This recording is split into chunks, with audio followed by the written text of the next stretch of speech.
Vamos lá, então, retomando os trabalhos, pessoal. Vídeo 3 sobre empresas estatais. Vamos ver se a gente vence com esse vídeo 3 aqui, tá?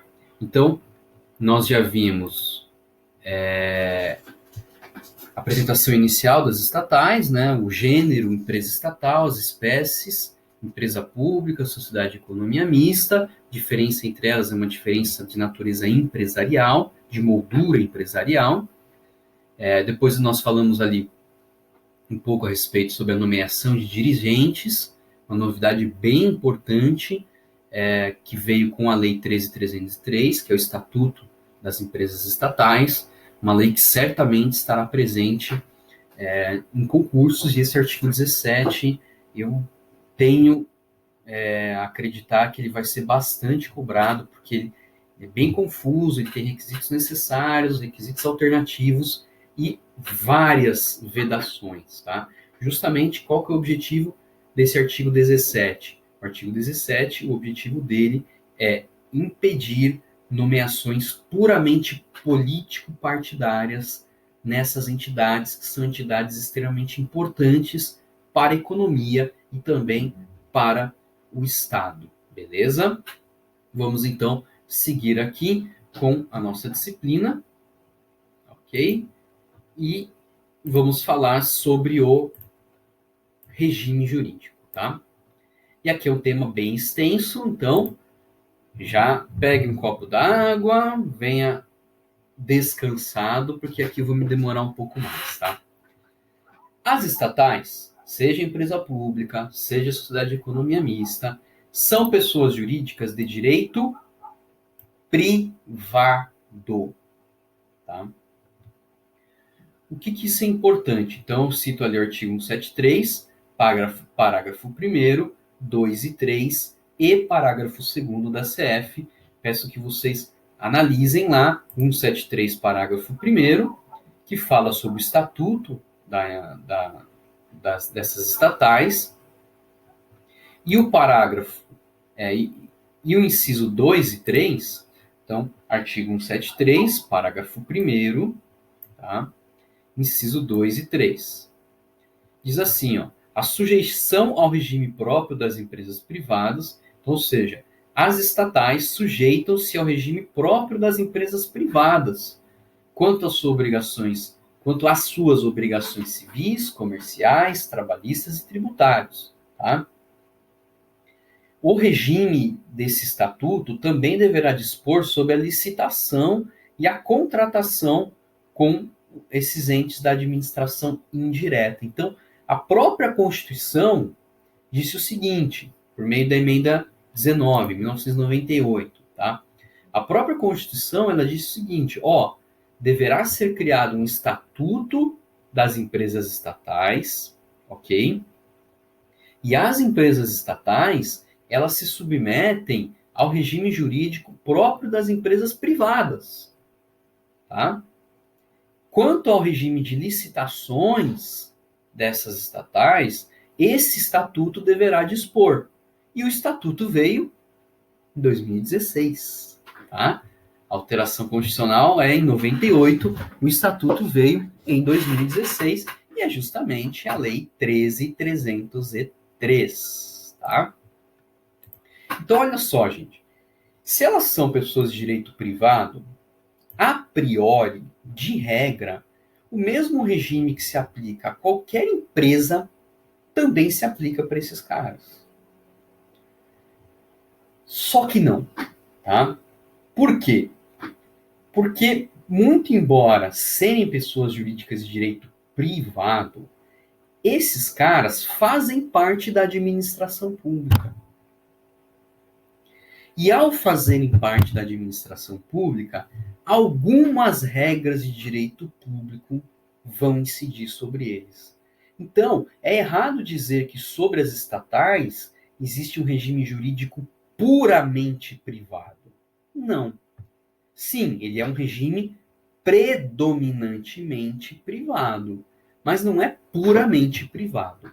Vamos tentar entender isso, tá? Principalmente quando a gente analisa a finalidade dessa estatal. Tá?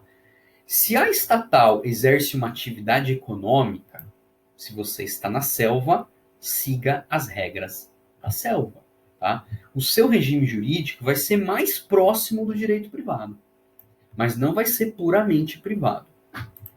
Se a estatal prestar um serviço público, o regime jurídico será um pouco mais próximo do direito público, mas também não vai ser puramente público. Note, então, que esses carinhas, pessoal, eles são seres híbridos. São aqueles seres andrógenos, que você olha para eles e não sabe muito bem que bicho que é. Hã? Se é que você me entende. As estatais é mais ou menos assim também. Você olha e fala, putz, isso aí é público, é privado, aplica Código Civil, aplica a lei de licitações, como que vive esse bicho, tá? Então, eles são entidades assim que existem certas peculiaridades, e é isso que eu quero mostrar para vocês agora, tá? Embora eles tenham a forma de uma pessoa jurídica de direito privado, independentemente das suas finalidades, são, de alguma forma, tocadas por normas de direito público, e é isso que a gente vai ver agora, tá? Então, vamos recapitular. As estatais, seja economia mista, seja empresa pública, são pessoas jurídicas de direito privado. Isso você já entendeu, eu tenho certeza, tá? Por ser pessoas jurídicas de direito privado, o regime jurídico aplicado para elas é predominantemente o regime privado, tá? Predominantemente, mas não é puramente privado, porque elas fazem parte da administração pública, algumas regras de direito público vão ser aplicadas, tá? Então pense sempre assim, o regime ele é predominantemente privado, mas ele não é puramente privado. Então vamos ver como isso funciona. Aí eu elenquei aqui vários itens. Primeiro deles, são pessoas de direito privado, sim, porém estão submetidas ao controle finalístico, orçamentário e também econômico do Tribunal de Contas. Artigo 70 da CF.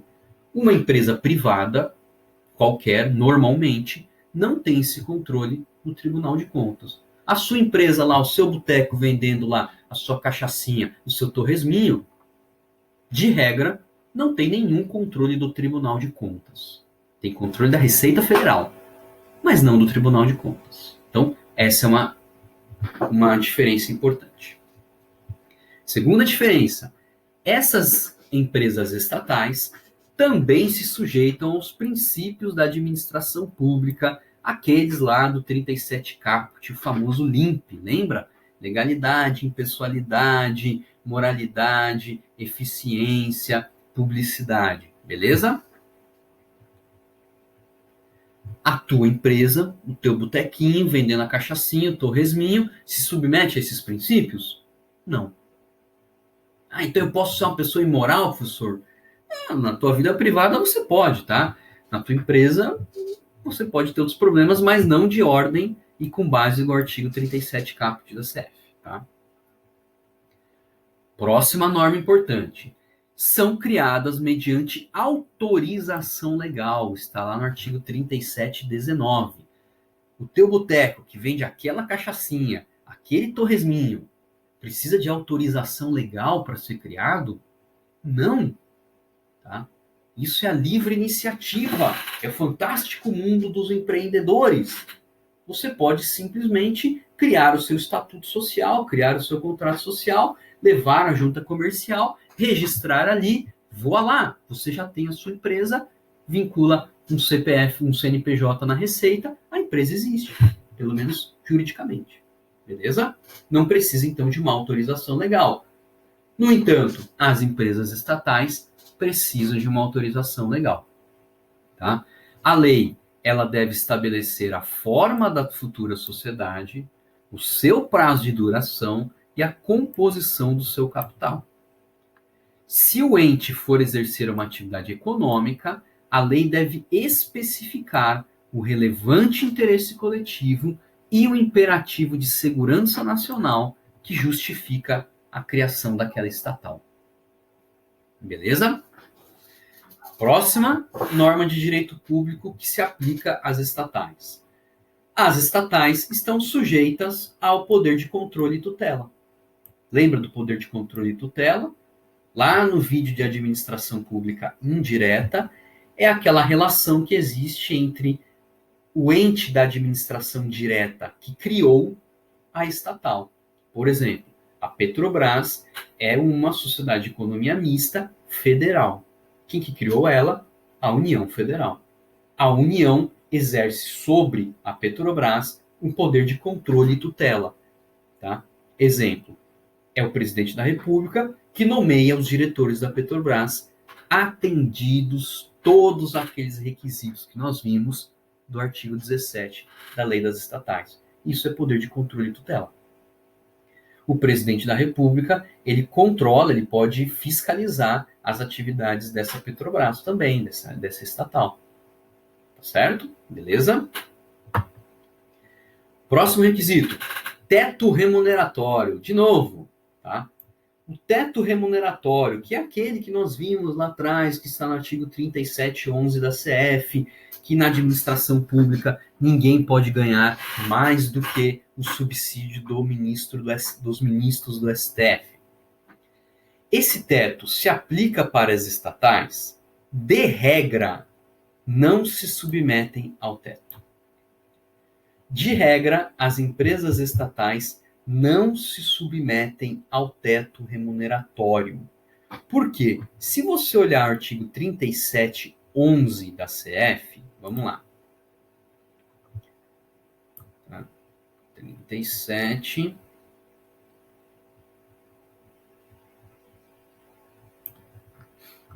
Se você pegar o artigo 3711,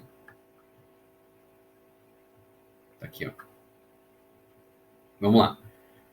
A remuneração e o subsídio dos ocupantes de cargos, funções e empregos públicos da administração direta, União, Estados, Municípios, DF, autárquica e fundacional, dos membros de qualquer dos poderes da União, Estados, DF e município, detentores de mandato eletivo, demais agentes públicos e os proventos e pensões, blá, blá, blá, blá, blá, blá, blá, blá, blá, blá, blá. Note que no 11 não está falando de sociedades de economia mista e de empresas públicas.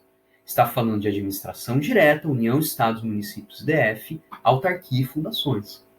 Ou seja, esse teto, a priori, não se aplica para as empresas estatais. Ok, professor, quer dizer, então, que um funcionário de uma empresa estatal pode ganhar mais que o ministro do STF? Sim. Sim. Tá? Então, a regra é, não se submetem ao teto. Por quê? Os seus dirigentes, na maioria das vezes, eles são pagos pelos famosos jetons, que é uma espécie de verba de representação, uma espécie de honorário por participação nas reuniões. Tá? E não se aplica o teto. Qual que é a exceção? Salvo se ocorrer a hipótese do artigo 37, parágrafo 9. Então, a regra é que as estatais não estão no teto. Qual que é a exceção? O parágrafo 9. Vamos lá ver. 37, parágrafo 9. O disposto no inciso 11, que é o teto, aplica-se às empresas públicas e às sociedades de economia mista e suas subsidiárias que receberem recursos da União, dos estados, do DF, dos municípios, para pagamento de despesas de pessoal ou de custeio em geral. Então, olha só, de regra, as estatais não se submetem ao teto. Porém, se elas receberem verbas da União, do Estado, do município, do DF, para suas despesas de custeio geral, aí sim vai se aplicar o teto. Entenderam?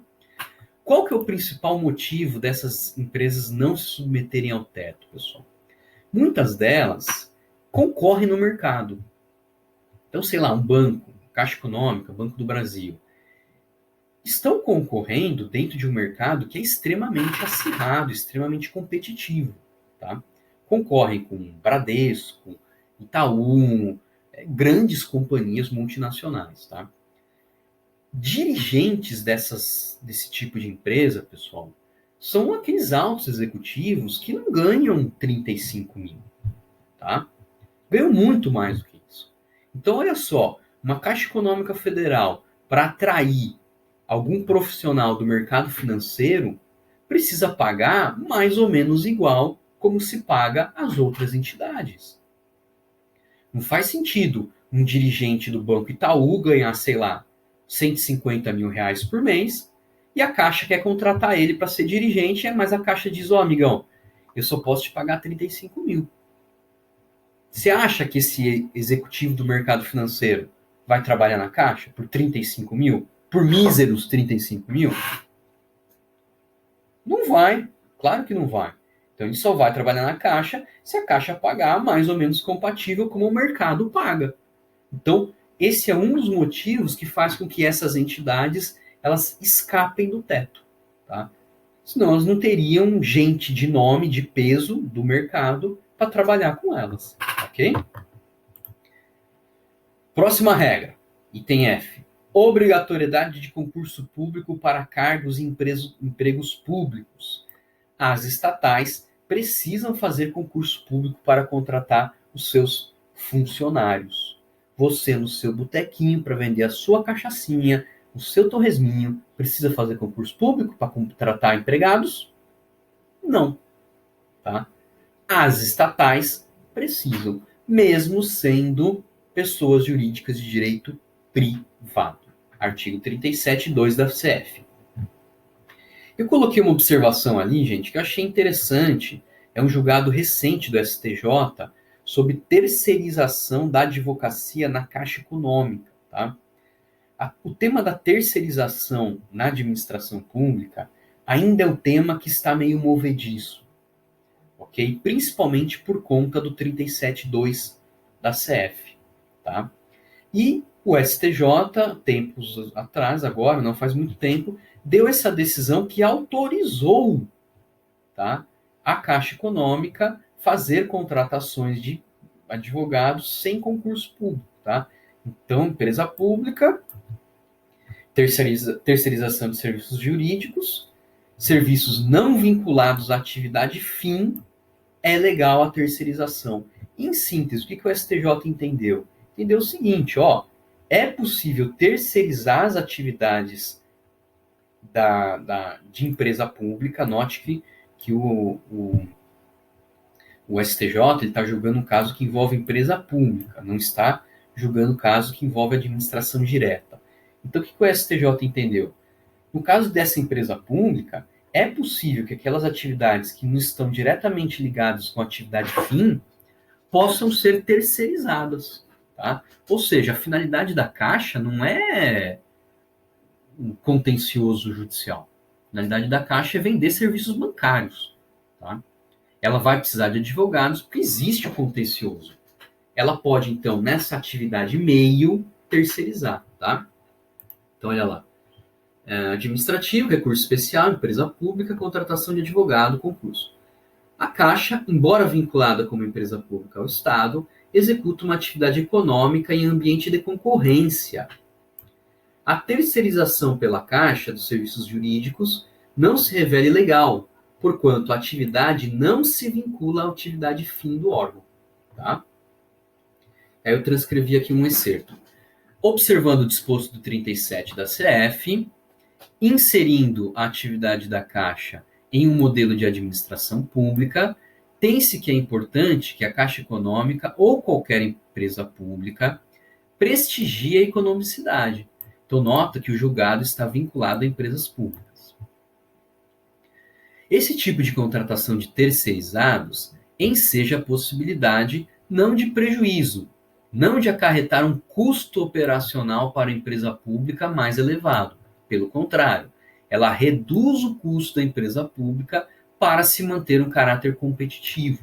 Então, o que o STJ entendeu? Se terceirizar essa atividade, tá, a empresa ela acaba tendo ganho de economicidade, porque a terceirização tende a reduzir os custos.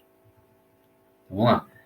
A terceirização de algumas atividades vai ao encontro da finalidade da SEF, que é um organismo com características de administração pública, mas com uma atuação peculiar em uma área que é difícil, a atividade bancária. Dessa forma, limitar a atividade da advocacia dentro da SEF, somente permitindo que ela atue como profissionais concursados, é retirar a sua capacidade concorrencial. Então, basicamente, são dois fundamentos do STJ. O exercício da advocacia na Caixa é uma atividade meio e não uma atividade fim. E a terceirização dessa atividade faz com que a Caixa ganhe economicidade. Ganhando economicidade, ela consegue se tornar competidora dentro daquele mercado concorrencial que ela tem. Beleza? Então, um tema bem interessante, importante aí para concursos IOAB. Ponto G, chegamos lá. Enfim, mas vamos além. Proibição de acumular cargos, empregos e funções públicas. Artigo 37, 17 da CF, aquela mesma proibição que nós vimos lá no regime da administração direta. Não pode um empregado de uma estatal acumular cargos e empregos públicos, exceto aquelas exceções que nós vimos, que é 2 empregos na área de saúde, um técnico e o outro também na área de educação, então 2 na área de saúde e um técnico na área de educação. Vamos rever lá, vai, que eu me confundi aqui, para ficar um pouco mais claro. Cadê você?